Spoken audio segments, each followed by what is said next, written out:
Oh, you wanted the piss pop?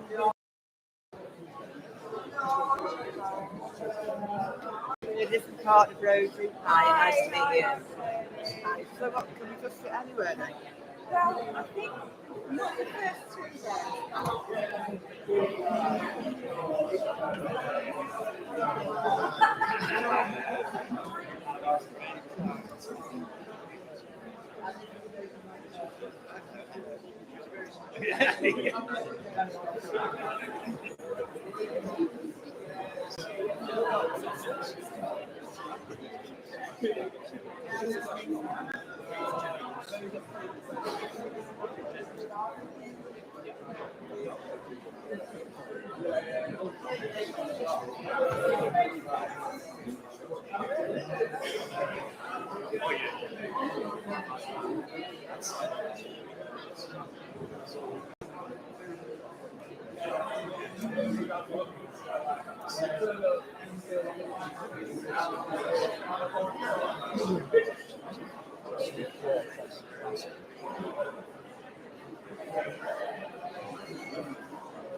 It's nice to look out there, isn't it? It's all the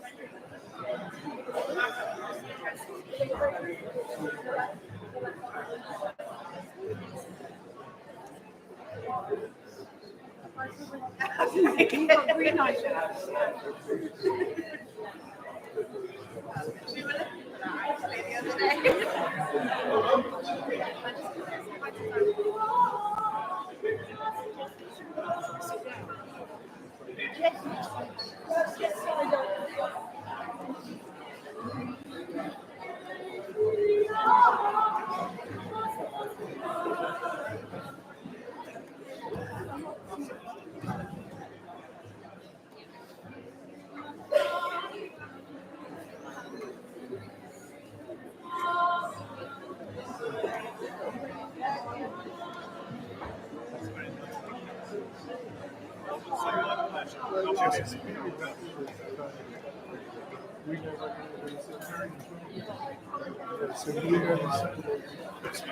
We can come back here. We can do it. we're going to be along there. In here. Bugsy Yeah. that round. Oh, thanks. Yeah. For who? Can you For us move my lot. gear? Hang on. It's just for a tick. Well, we've got an extra Are one you here. for this? We've got an extra one here. That's, Should we go along there? What are you looking at? Yeah, I think so. Is that all right? Thanks. Yeah.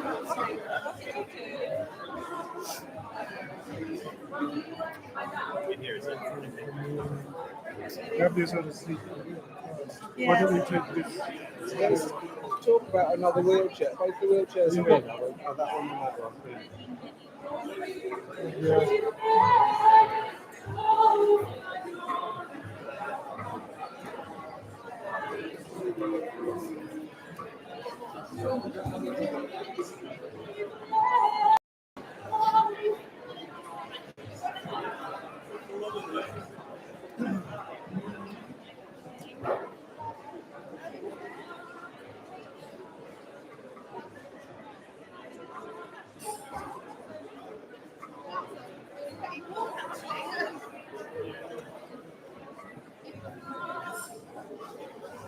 Granny.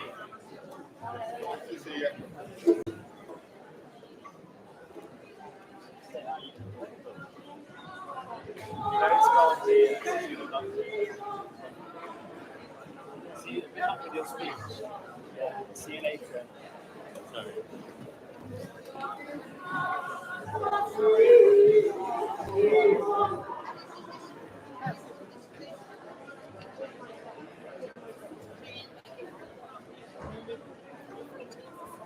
Okay.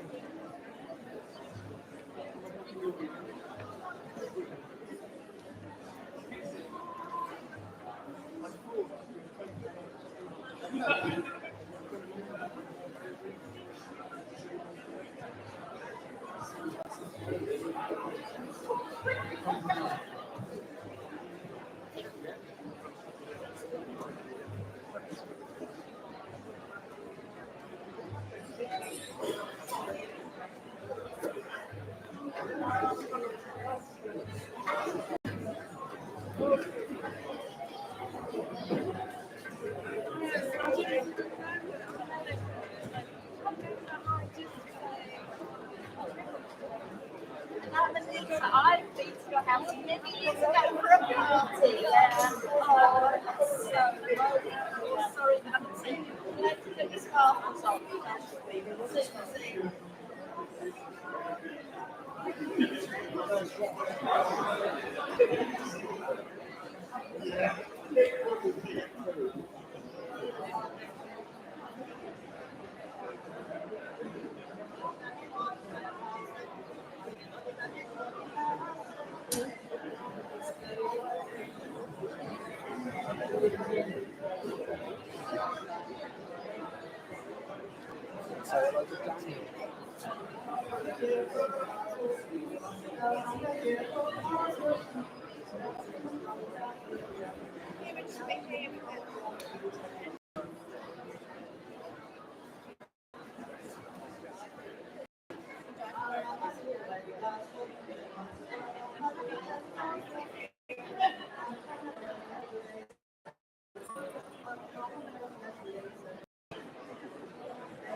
See.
Okay.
A very warm welcome and thank you to you all for joining Susie's family in a service to celebrate and remember her life.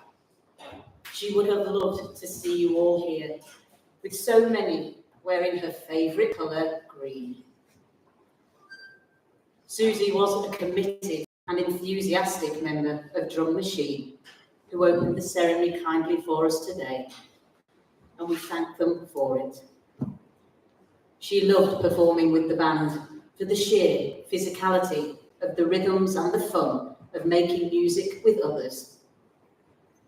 But fundamentally, what she loved was experiencing a warm sense of community and friendship. Oh, and of course, the benefit of a free pass into festivals every month. Life was an adventure for Susie. The festival spirit blended naturally with her own boundless energy and excitement. She had a colourful personality. Life was for living, and she was interested in everything around her. She was fearless and loved an adrenaline rush, as displayed recently tobogganing down a steep hillside at the age of 63. Remembering Susie as a cherubic, chatty and sweet-natured child always brought a smile to her parents' faces. And so to tell us more, I'd like to invite Susie's mother, Alison, to share her memories of her daughter with us.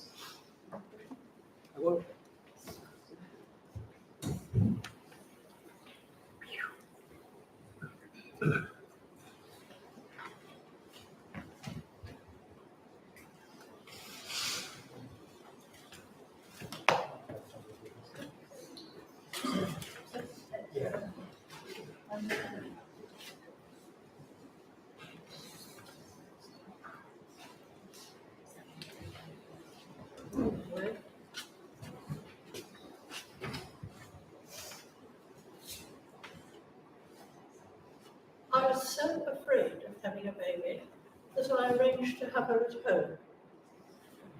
2 days after having me, my mother was locked away in mental hospitals for 28 years. I was afraid that might happen to me. When the baby was born, very easily, I was shaking so hard, all you could hear was the bed banging on the door. She was wrapped in cream flannelette when they gave her to me. I said, I would rather have a whippet. I would rather have a litter of whippets than a baby. I would know what to do with a whippet. They said she would go. I was to hug her. To my amazement and delight, she was warm. She was so lovely and warm. She smelled perfect, and she was a bit moist. When she opened her eyes, I was completely lost. This was no litter of whippets. This was a darling, cuddly, sweet-smelling little girl, a real person. She was a happy baby,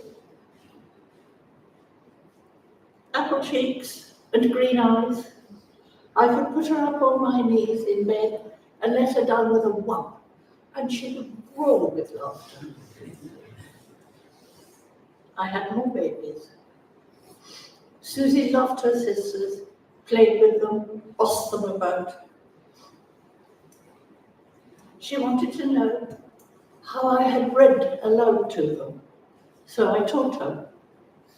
On her first day at school, she read the first page of the first book 1, book 2, book 3, up to book 10, and asked for book 11.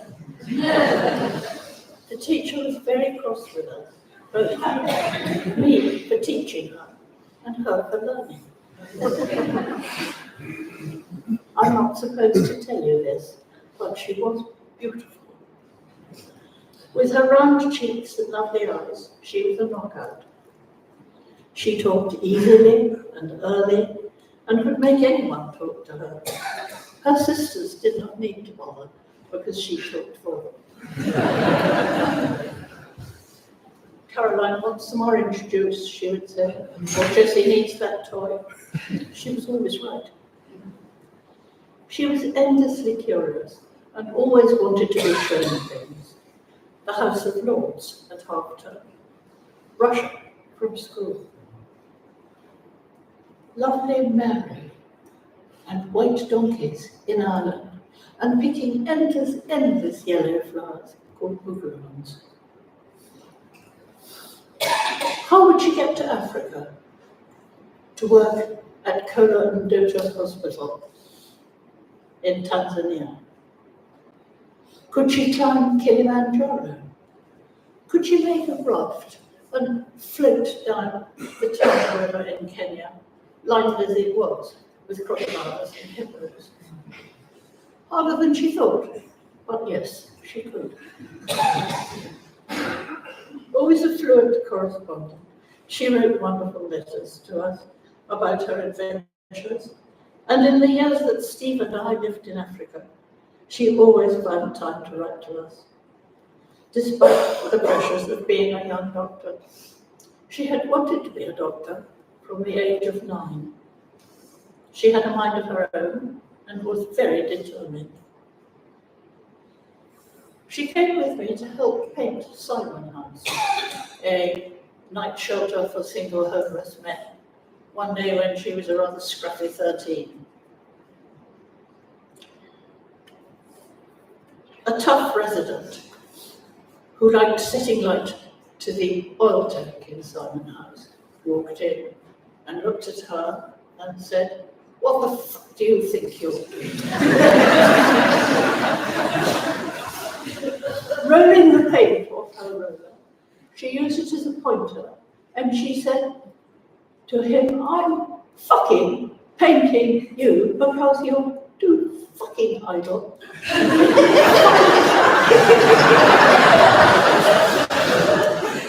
He looked rather shocked. And I thought, yes, that's my Susi. This early training was for her later medical specification, I think, in substance abuse and managing tough, difficult, dangerous patients with amazing courage. I have always admired Susi and always loved her. Mothers do.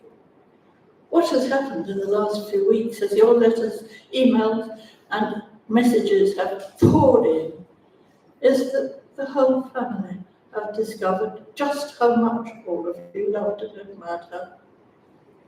Literally hundreds of you. Thank you for all this support. It means an enormous amount to us. Susie was so proud and delighted with her 2 boys, Tom and Harry. Just as we, their family, are too, and delighted by the wonderful choices they have made in their partners in life, Maggie and Simone. Susie lives on too in her beloved grandson Sammy, who had his first birthday last week. 64 years ago, the midwife held Susie up to show the dimple in her chin, saying, "Everyone can see who her father is," and pointing to the dimple in her father Anthony's chin. It has skipped a generation, but now how good it is Sammy has that dimple. We had a lovely Christmas this year with Susie and Daniel. They were so obviously happy to be together, each with a refreshing understanding of one another's strengths and weaknesses. It was a joy for me, her mother, to see them like that. Susie believed in social and political causes with boundless energy and passion. Everyone here will have been asked or urged by Susie to sign a petition for this or make a donation for that. From an early age, she would join protest marches for nurses, for miners, to stop the war in Afghanistan.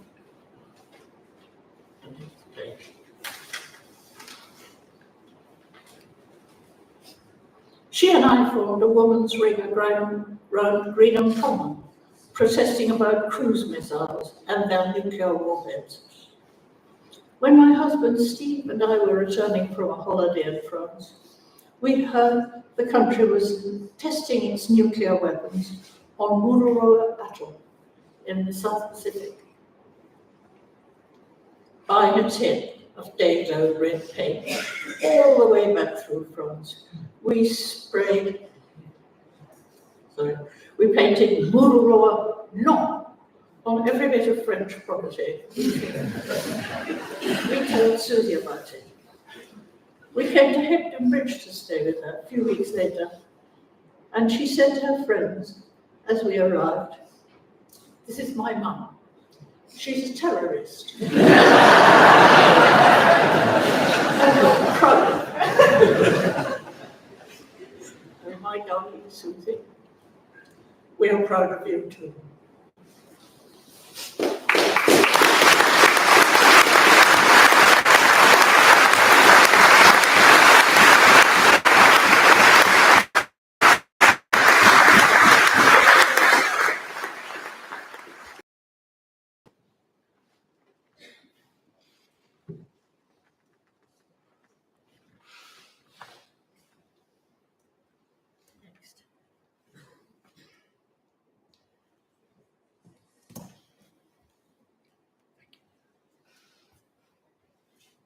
As Alison described, Susie's extensive vocabulary certainly started early. From a young age, she did not hold back from voicing her opinions.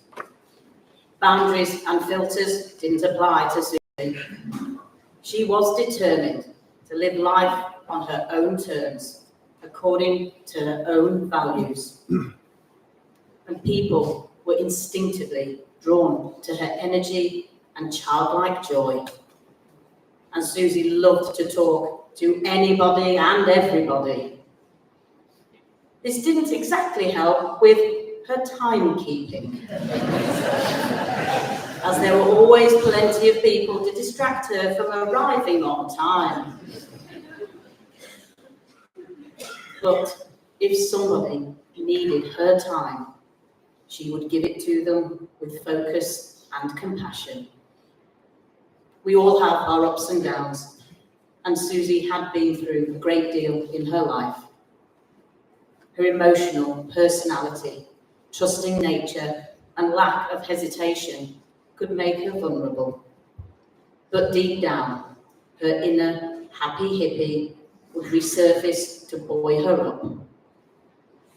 Susie was close to her parents, who separated amicably in their youth. To see his sister.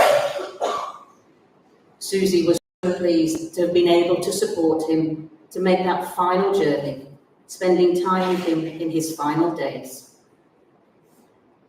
Alison has now been married to Steve for more than 40 years.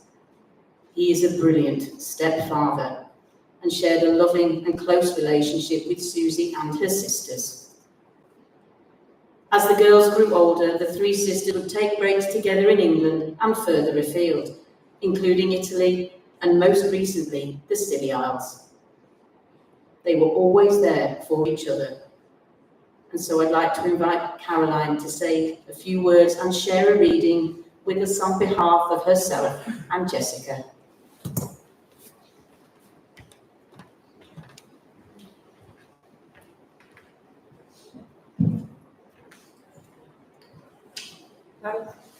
Can you hear me? Yes. Well, I'll start by taking my speech out of my bum bag, because if anyone knew Susie, she knew she was always wearing a bum bag. More than one.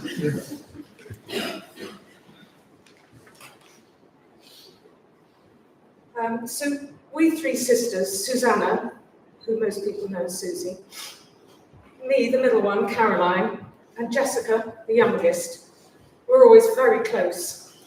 Close in age, we were only a year apart either side, and closely bonded by our upbringing. Like three peas in a pod, we were often dressed in exactly the same clothes, until people found it quite difficult to tell us apart. And as young children, we did everything together. I remember messing about in streams in Ireland, creating make-believe worlds, and playing on Italian beaches with our cousins. But when we got older and became teenagers, our different personalities became much more evident. Susie was a free spirit, an adventurer who didn't like to be contained, and this was how she believed life should be lived. I remember on a sister's holiday to Lucca in Italy a few years back, when Jess and I seemed to be spending ages waiting around for Susie. Our plans thoroughly kiboshed. And she tried to persuade us that she'd done it in an attempt to make us more spontaneous.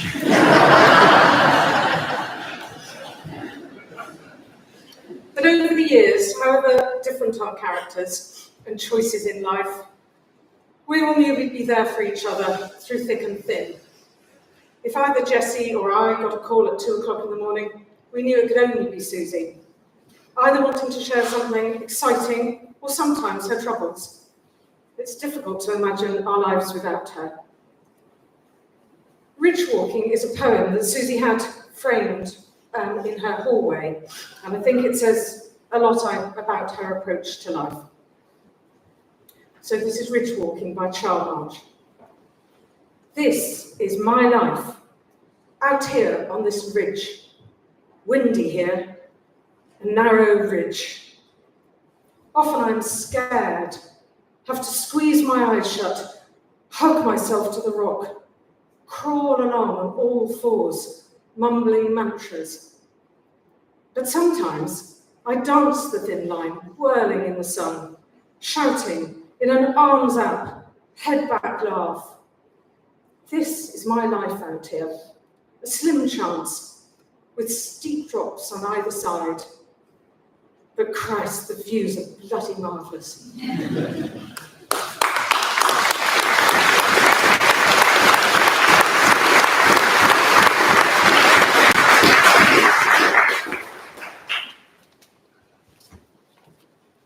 Travelling reflected Susie's zest for life. She would grasp every opportunity to go on an adventure, meet new people, and breathe in different climates and landscapes. Even during lockdown, her yearning for new experiences didn't stop. It led her to buy a small, run-down narrowboat, which she slowly repaired, dreaming of using it to explore the waterways of Britain. For many years, Susie welcomed travellers to the Airbnb on the top floor of her house, with amazing views over the Calder Valley to the hills beyond. It enhanced her sense of community, and she enjoyed having company around her. With her partner of the past 2 years, Daniel, Susie had new opportunities to embrace her travelling bug. The two of them enjoyed several trips to spectacular destinations in South America and Europe. They had plans to go to Ethiopia and other parts of Africa this year. These were familiar territories to Susie that she'd explored during her gap year and at the start of her career.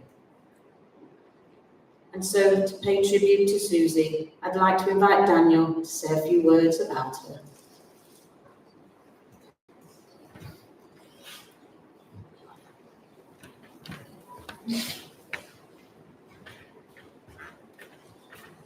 Daniel has asked me to step in. He would like to be up here, but I think he would struggle to get the words out. I hope I can do them justice.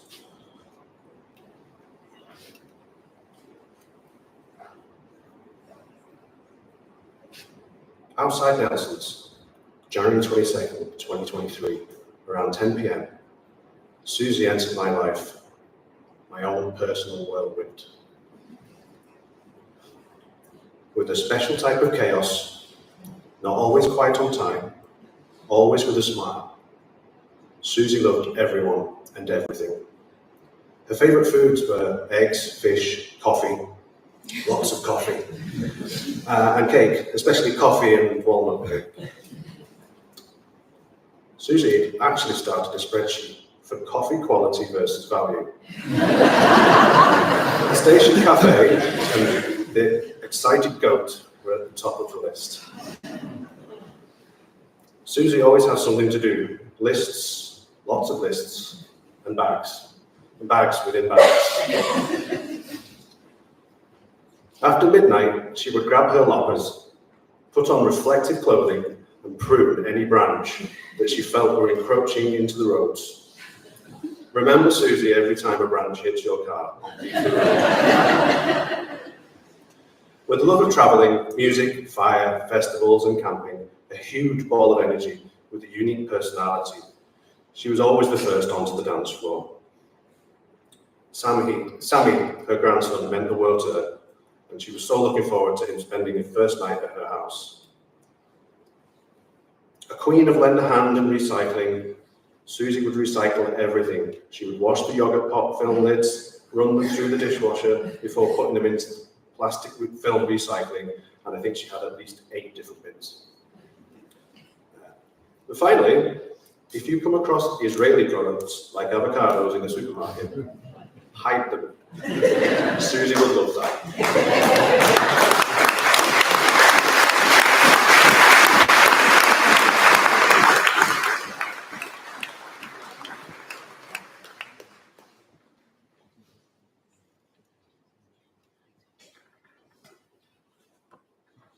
Well, the Spanish writer Pedro Calderón de la Barca once said, "Green is the prime colour of the world, and that from its loveliness arises." And thinking of Susie, these words are poignant, not only because green was the colour of Susie's eyes and her bathroom, but it was her favourite colour and signified her love of the natural world and the life outdoors. Although the green grass, or usually brown, of festival fields drew her in, it was the greenness of the Emerald Isle that held a special place in her heart. Ireland holds a special place in all of Susie's family's hearts, partly due to their Irish heritage, but mainly because of the family house in Ahakista on the Sheep's Head Peninsula that they have visited since they were children, and the great friends that they have there. Susie loved to take her friends there and play and listen to the music at home and in the pubs. She even enjoyed a moment of fame, winning a busking competition in Ahakista. Well, about 20 miles from Ahakista is the town of Skibbereen, and a song Susie loved was named after the location.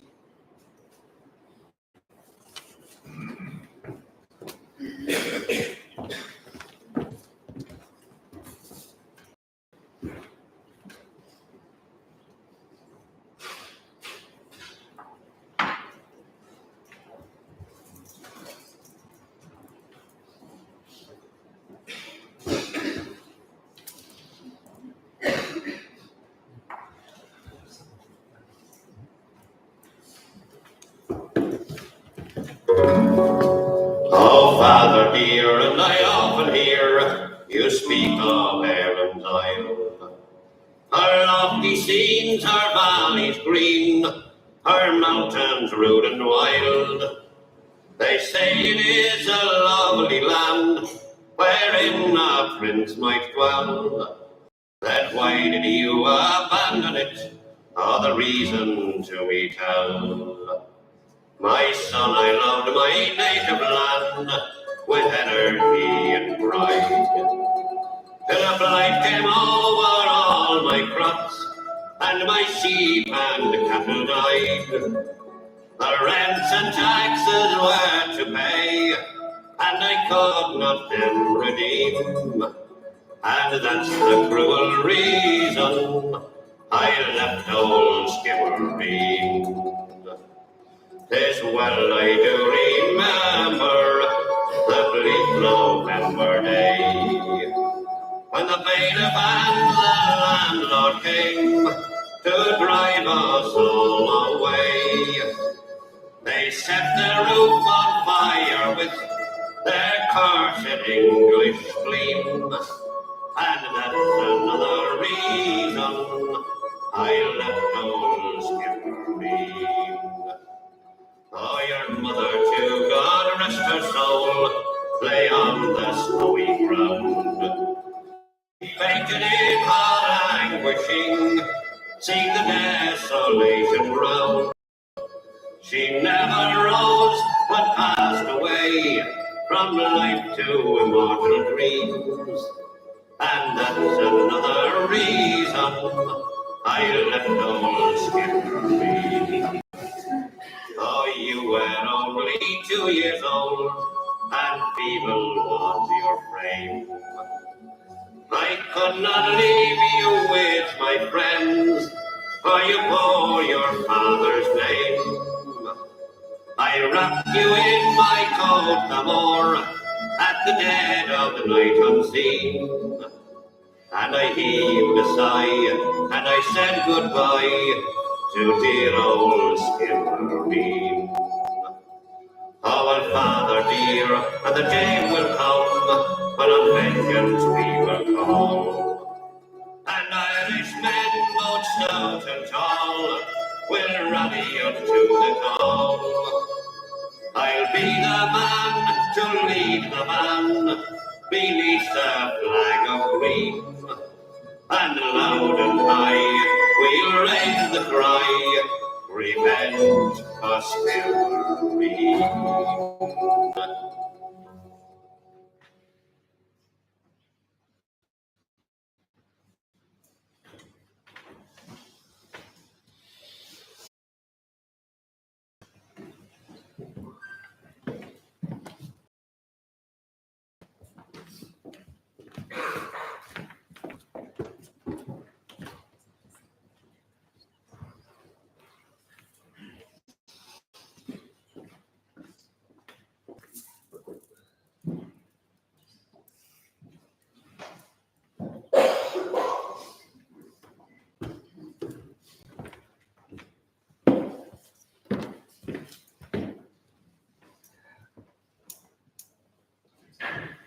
Susie's intellect and academic talent were clear at school, and she decided to become a doctor from an early age. Her strong interest in science, inquiring mind, and capacity for hard work made her well suited to a career in medicine. The detective work in making a diagnosis especially interested her, and after studying at Southampton University, she qualified as a doctor and went on to become a GP. But Susie's timekeeping meant that patients were often kept waiting. But they were loyal to her despite this, because she was a great doctor and because she cared. Susie always put others' needs before her own. If she sometimes arrived late, she always stayed late. She loved the job and wanted to do it well. She had a varied career as a GP in practices throughout Calderdale and in West Cork, and as a GP appraiser, adult safeguarding lead for Calderdale, and in drug and alcohol and prison work.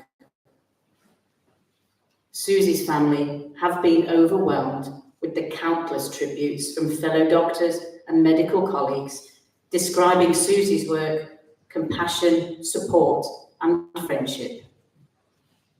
They have learned that she reached out privately to several colleagues in distress and even gave a weekend in her Airbnb to a doctor she'd never met who badly needed a break. And Susie was a founding member of the Piss Pots, a group of firm friends that formed at university and early medical jobs, with a special friendship with like-minded people. The group have met up for long weekends and holidays throughout their lives, and they have all been shocked by Susie's sudden death, so soon after the death of Sarah, another member of the group, who sadly passed away very recently and is greatly missed. One of Susie's friends from the group and her Southampton days is Pete, and so I'd like to invite Pete to share his memories of Susie with us.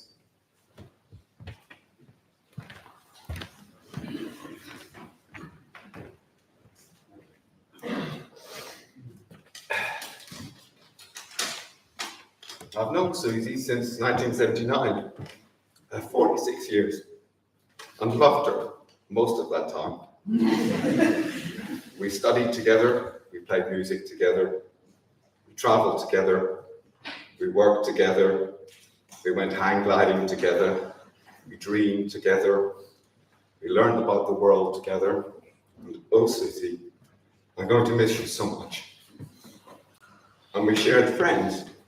We shared lives, we shared a bed, we shared our young families, we shared furniture, we shared so many holidays over so many decades. And oh Susie, I'm going to miss you so much. And funny memories come back, bags of smelly cheese, endless pickles, a phone always on 4% power.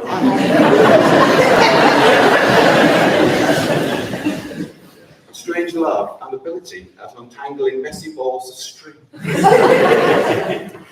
Great big chunky shoes, daft presents, something always lost. Streams of photos of, well, anything really. It was an unbridled enthusiasm for life, for people, for everything. Maybe not punctuality. And oh Susie, I'm going to miss you so much. And I wish I'd been a better friend the last few years, but I shied away from that topsy-turvy way of life. But it was a wonderful, wonderful human thing. And it still brought people together, and it still made things happen. And I knew that then, but I know it much more now. And oh, Susie, I will miss you so much. And the world is now a smaller place, and there's less to say. And there's one person less I feel at home with. And there's less to look forward to. And another place there is, and another home that I won't be going to again, ever. And oh, Susie, we all miss you so much.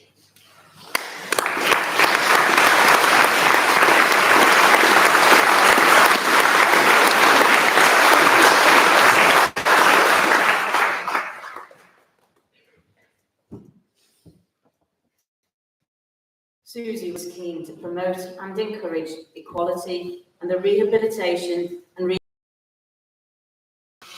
this went beyond her own community. She was notably upset by the conflicts and troubles across the world, in particular the plight of the Palestinians and rise of authoritarian leaders. A fair world is a dream for many of us. In tribute to these hopes, let us listen to a song that paints a picture of a place of dreams. And we are honoured today to hear this piece played live to us as we invite Susie's friends and fellow musicians to perform a song in memory of her.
leaves are brown, and the sky is grey, and the sky is grey. I've been for a walk on a winter's day.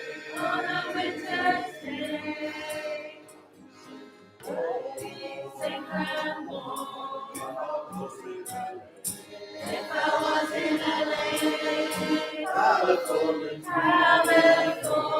dreaming of such a winter's day. Stopped into a church, I passed along the way. Well, I sat down on my knees, I began to pray. The preacher left the place.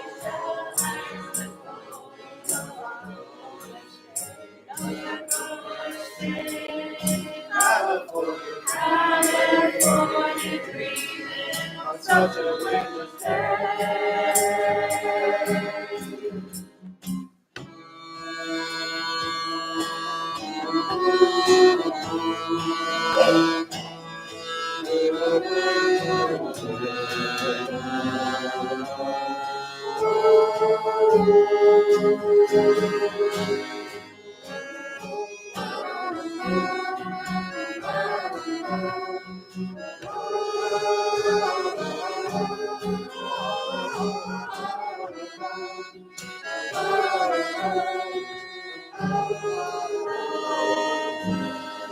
All the leaves are brown, and the sky is gray, and the sky is gray.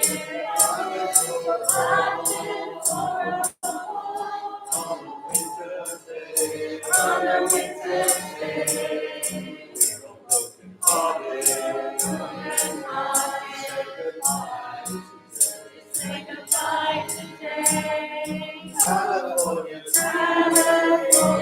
dreaming on such a winter's day. Such a winter's day. California dreaming on such a winter's day.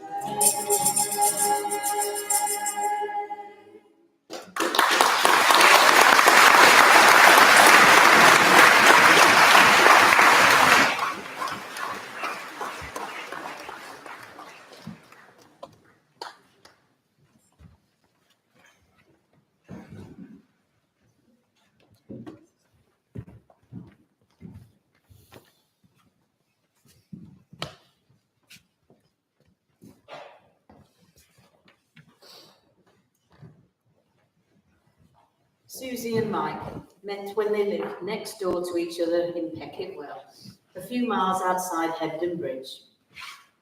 His gentle, creative nature, sense of humour and musical talents drew Susie to him, and they were later blessed with their two sons, Tom and Harry. Despite divorcing, they remained on good terms with each other until Mike's sad and untimely death 2 years ago. But to Susie, her boys were her world. Her face always lit up with a dreamy smile when she spoke about them to others. Even though she could be quite a chaotic mum, her love for them meant she provided a home full of love and care, and she was truly proud of them and their achievements. With her youthful mindset, Susie loved Tom and Maggie's foot therapy DJ sets and Harry's liquid drum and bass sounds, which meant for the boys having such a cool mum was awesome, if on occasion a little embarrassing. Susie shared a strong relationship with Tom's wife Maggie and Harry's partner Simone. And of course, when Tom and Maggie were blessed with Sammy, Susie was over the moon to become a grandmother. Susie was delighted by her children and their families, and so on behalf of Harry, I'd like to share his memories of his mum. To Mum. After much pestering from you about what we wanted for Christmas, we finally decided we wanted a bike rack for the car. So thank you very much for the plant pots.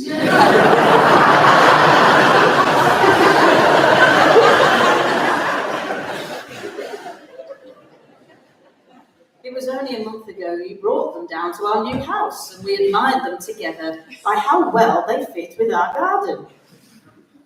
We spent the evening looking through photos from our recent holiday, enjoying an M&S curry and plenty of coffee. It was a perfectly normal and pleasant evening. Little did we know it was the last time we'd see you. I will always treasure that evening, and I'd only wish that I'd forced you to stay for the night.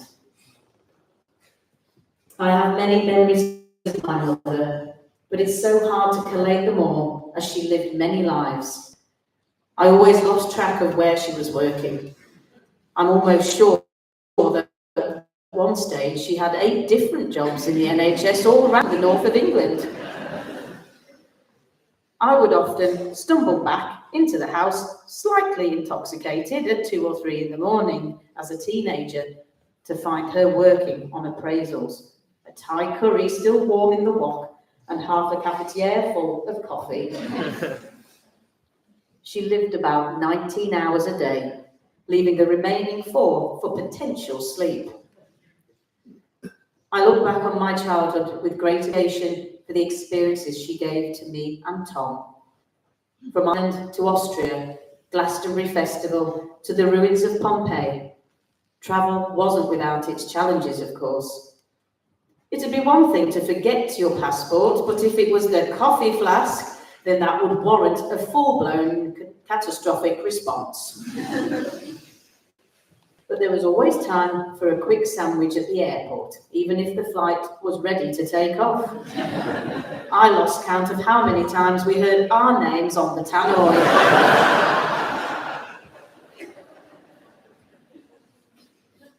Beautiful chaos ran through every fibre of her being.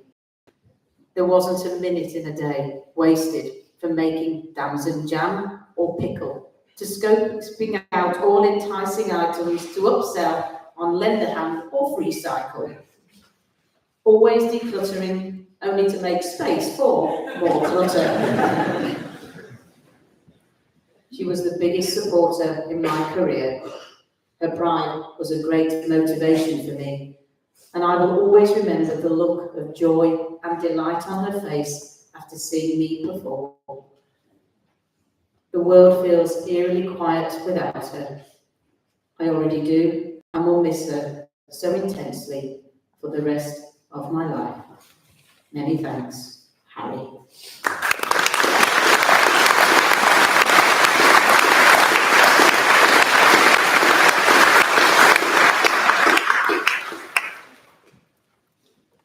Susie had a great sense of humour that blended with her warm, generous, chaotic, and ambitious character. This longing to be doing something meant Susie did more in her 63 years than most people could fit into 120. And this is indeed the legacy that she leaves, together with the inspirational message to live life to the full. The children certainly learned a great deal from their mother. And so I'd like to invite Tom to deliver our final tribute to Susie, his mother.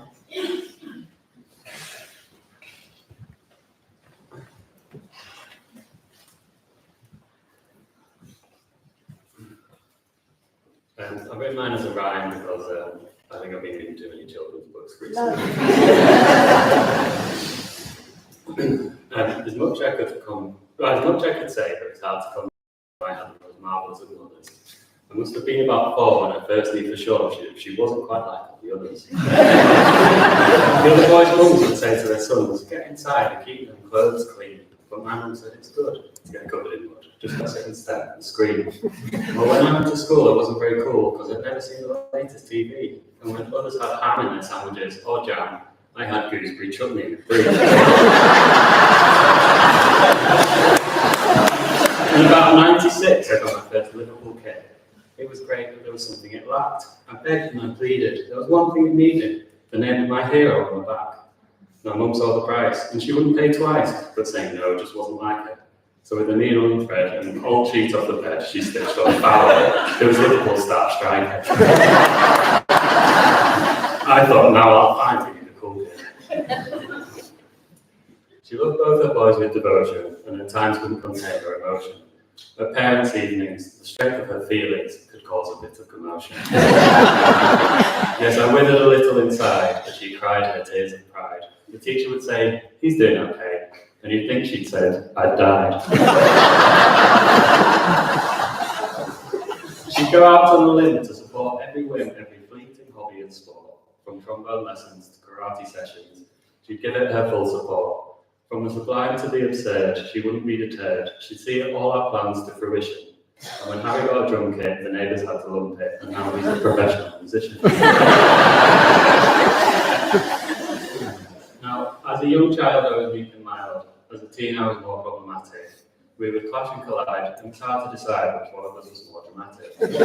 But though I resisted, she always persisted, and made sure I'd get out and show up. Without her cajoling and gentle consoling, I might not have grow up. She was always a phone call away. If you needed her, she'd say, "I'll be right over once I've made this pavlova," and I'll pop to the tip of the way. She was known for her endless generosity, her energy and balanced curiosity. Restless, chaotic, a little neurotic, she had her own unique philosophy. She had little regard for society's rules. She was wacky and mad, but she wasn't a fool. She thrived on connection, would not take direction. She danced and she sang her own tune. It feels so wrong to say that she's gone, taken from us far too soon. I feel like saying, wait, she's just running away, any minute she'll burst in the room.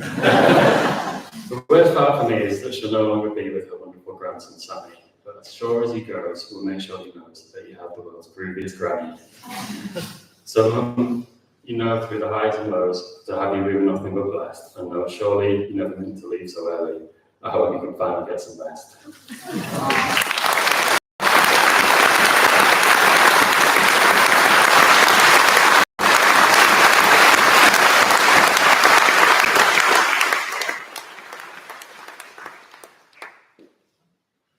Well, we are honoured today to welcome the premiere of a brand new song, an ode to Susie, written and performed by her friends, the Piss Pot Vegetarians.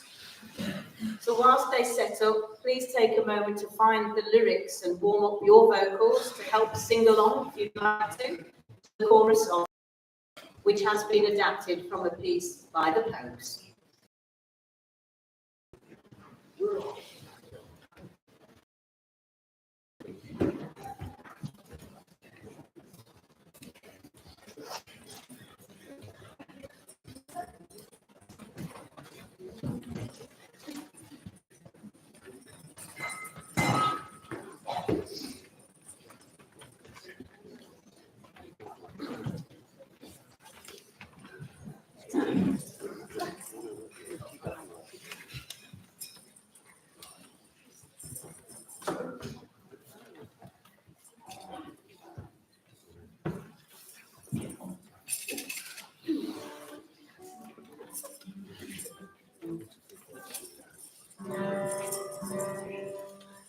Yeah, please feel free to sing along with the sort of last chorus of this, and if you can scallop better than we can, good luck.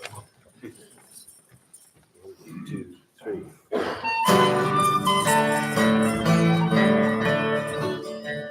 I first met Susie Harrisway down in Southampton town. She lived with some reprobates of dubious renown. She told me not to her how to make a cup of tea. And in return she wrote the junk, the rest was history. She soon became a doctor and later a GP. A rebel and idealist of a quirky family. More Irish than the Irish, more English than IT. She was alive and free, and passionate and charming. When she finally arrived at the way, which was just as bad as he was always late. By a complicated route, being a drunken in a room, and my verses caused by simple twist of fate. Sad to say, but Susie got away, was the very first person. What can I say? I'm glad the love was first along the way. So raise a tear for Susie here and back again.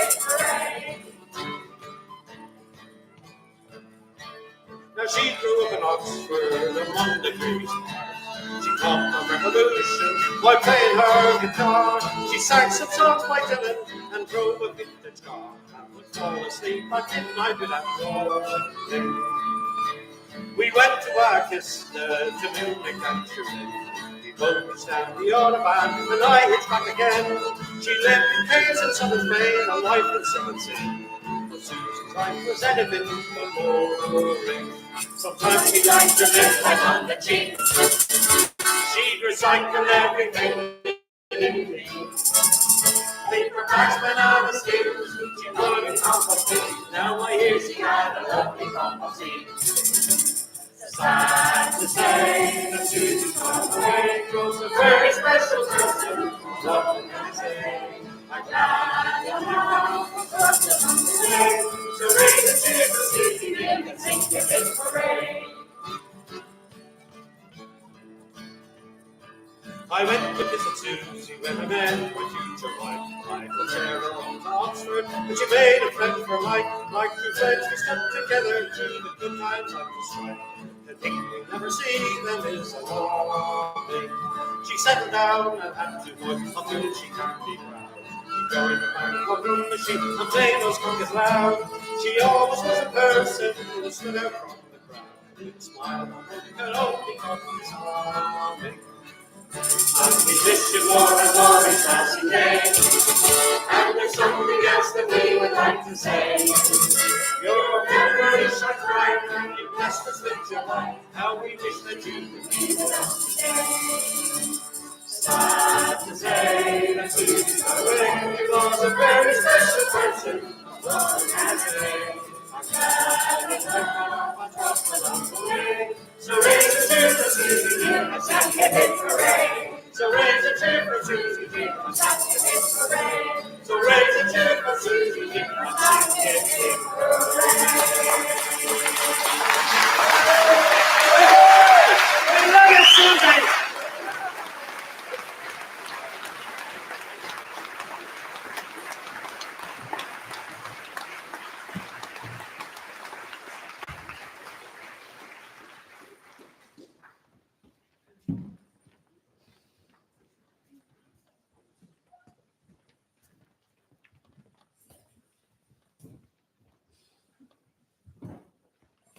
Thank you to everybody for singing along wonderfully there, and thank you to the unique Spot Vegetarians.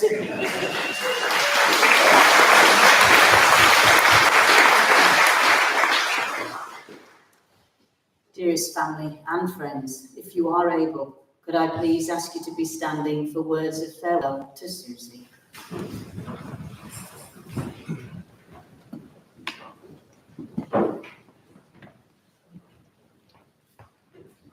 And so we now prepare to say our farewells to Susie, as her body receives eternal rest that offers tranquility, serenity, comfort, ease, and warmth.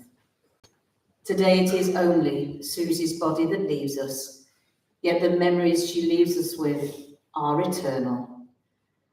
Love leaves a memory that no one can steal, and we gather in peace, soul to soul, to witness this rite of passage for Susie, as her body begins a journey through cleansing, healing, and change. Susie, we send to you our blessings of freedom, peace, soul, and growth, and wish that you are guided well with the setting of the sun.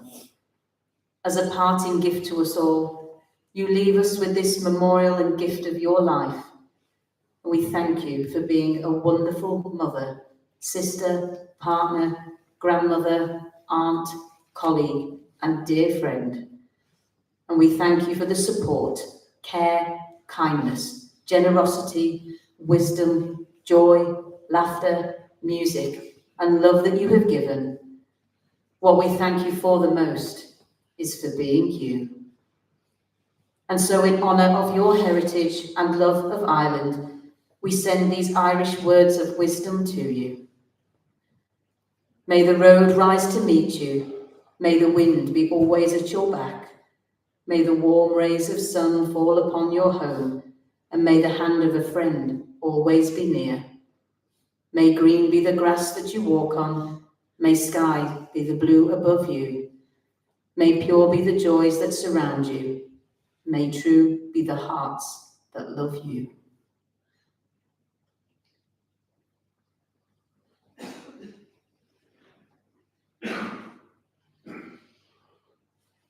Please be seated.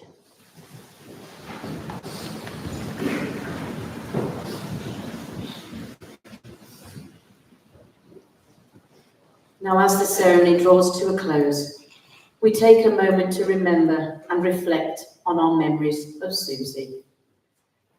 We invite you to now hold each other's hands and listen to the words that echo what Susie might say herself in this song, which are, "So fill to me the parting glass. Good night and joy be with you all." All the money that I spent it in good company, and all the harm that I've done, alas, it was to none but me. And all I've done for want of wit to memory now I can't recall. So fill to me the parting glass. Good night and joy be with you all. Oh, all the comrades that I've had are sorry for my going away, and all the sweethearts that I've had would wish me one more day to stay. But since it falls unto my lot that I should rise and you should not, I'll gently rise and I'll softly call. Good night and joy be with you all. Good night and joy be with you all.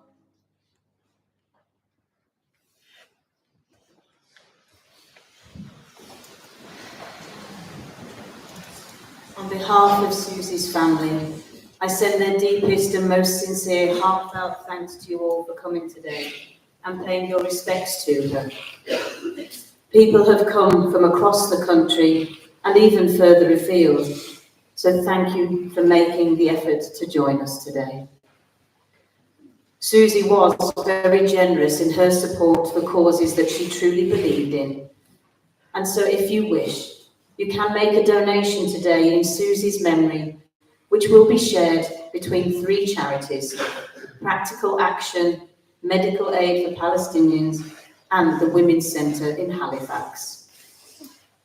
And after the ceremony here at the Birchcliff, Susie's family will accompany her to be laid to rest in a private ceremony in Luddenham Cemetery. When the family depart, we invite you to remain here to enjoy refreshments and continue celebrating and sharing stories of Susie's life with each other. And the family will return to join you here at the Birchcliff after they have said their farewells to Susie. And you are all invited to join the family at the Trades Club from 4 p.m. to basically do just what Susie would have done, and that is to carry on partying, eating, drinking, listening to music, dancing, and having a brilliant time. we do need to rearrange the chairs and get the refreshments ready. So we kindly ask that everybody on chairs on the bottom floor help to move the chairs into stacks, whilst everybody in the wooden balcony pews just remain seated until the space is clear. Many thanks. And after this, we will announce when the family is departing with Susie, and we'll invite you all to follow Drum Machine outside to say your farewells. And if anybody would like to place any flowers with Susie, we kindly invite you to do so when we've moved the chairs around. Thank you very much.